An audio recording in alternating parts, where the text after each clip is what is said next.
Tchan-Zâca is an amazing city on an island, and the whole island is floating because it's made out of pumice stone, which is a volcanic stone. Then in Tchan-Zâca you never know exactly if the north is there or here or here. Tchan-Zâca belongs to an archipelago. The whole archipelago is floating. There are 11 or 12 little islands, and the red one is Tchan-Zâca. Right now it's between Tasmania and New Zealand. A year ago it was 3 kilometers away from Hobart. The whole archipelago is going toward north, I think, obviously, right now. And because it's so difficult to reach, you don't have big flight company going there. You just have to be lucky and to be somewhere near Tchan-Zâca when it's going around, and then you can swim, you can take a boat or whatever. But the good news is that some people are right now doing a 3D scan of the whole island. Every houses will be 3D scanned, and soon you will be able to visit Tchan-Zâca with the VR headset.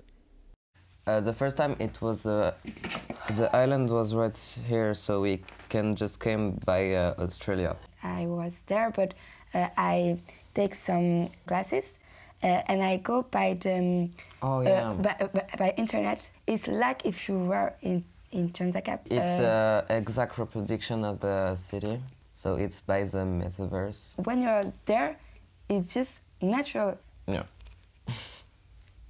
Tchan-Zâca is the most famous island of the archipelago, the floating archipelago. Actually, if you don't know it's a floating island, you don't really realize it. We're living on a planet going really fast through space. You don't feel it either. There's something wonderful about floating islands that they travel around. So if you don't go there, Tchan-Zâca will come to you.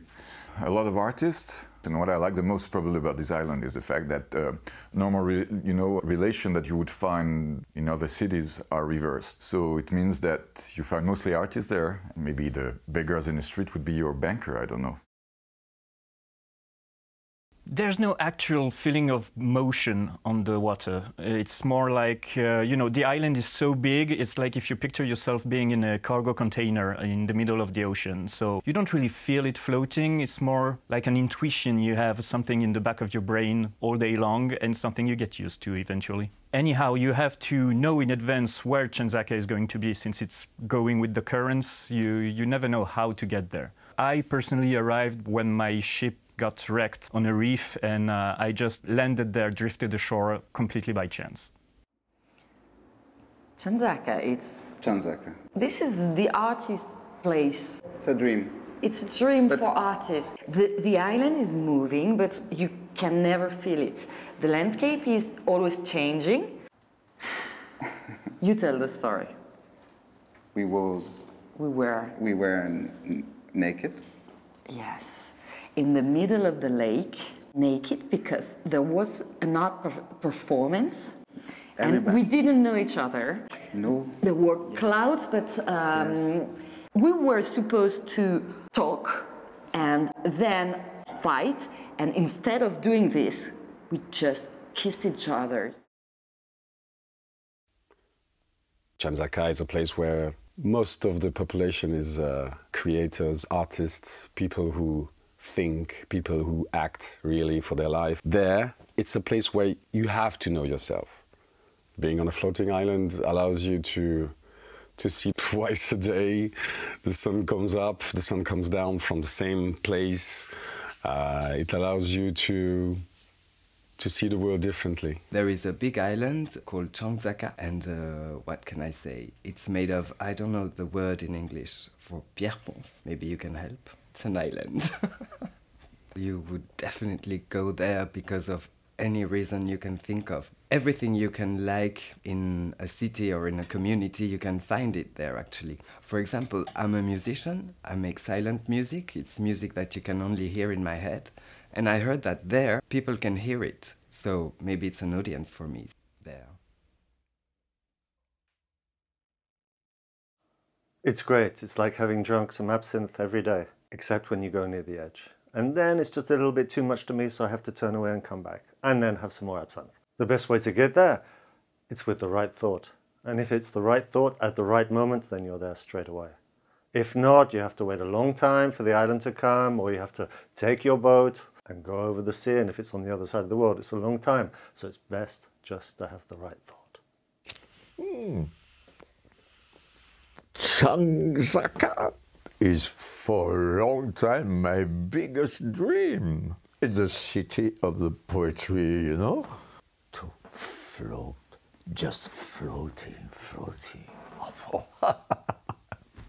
In Tchan-Zâca, I meet with a lot of pataphysicians. I'm sure pataphysics is the only way to understand the world, the words, because we live in several worlds, you know. A sensation of you can fall, but you can fly, you can everything that you want, but you don't know what the future, but the future is coming. When you arrive in Tchan-Zâca, it's very quiet. There is so many people different, and you have little street, little place, you have mountains, you have lake, you have a magic travel, a dream in the dream. You can see all the world, all the humanity in just this little island. It's very fantastic. Wow. The floating archipelago, that was the first time I saw so much fluorescent colors. How to describe it?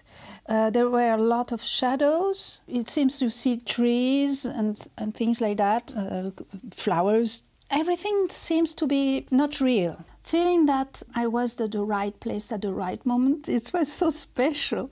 Like I was in connection with everything. So an amazing experience, really amazing experience. In the Mount Analogue of René Daumal, there's some place on Earth where there's a singularity. You can enter another world. So last time I was walking the street and I saw dog rabbit band. They were in Tchan-Zâca already. I was so surprised, man. My opa. I was playing with this guy.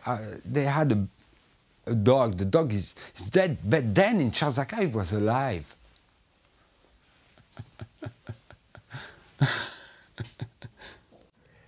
As soon as the archipelago is going to come back, we're going to go back to Tchan-Zâca for location scouting, because with my wife we make a very special TV series that's going to be shot in Tchan-Zâca. It's in Crimi. It's Crimi. Situated in the, in the art system. Area, yes. Yes, so it's going to be like, jealousy and violence between artists, and have inspiration. So as soon as possible, we're going to go there because there are a few streets very interesting to for location scouting, and we want to make a special political content. You could see us next year in the streets of Tchan-Zâca with the team. He's very good at all what he does. Very subtle. He's my man. We met on Tchan-Zâca.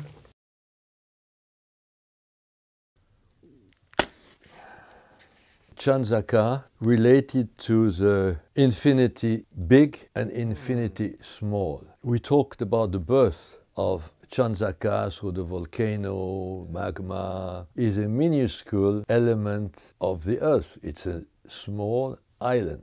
To me, is a symbol. And in that sense, I think Tchan-Zâca is an example, as it will be a country with an economy without money. In that sense, I think that Tchan-Zâca could be the example. It's like a symbol which are going to bring us to heaven.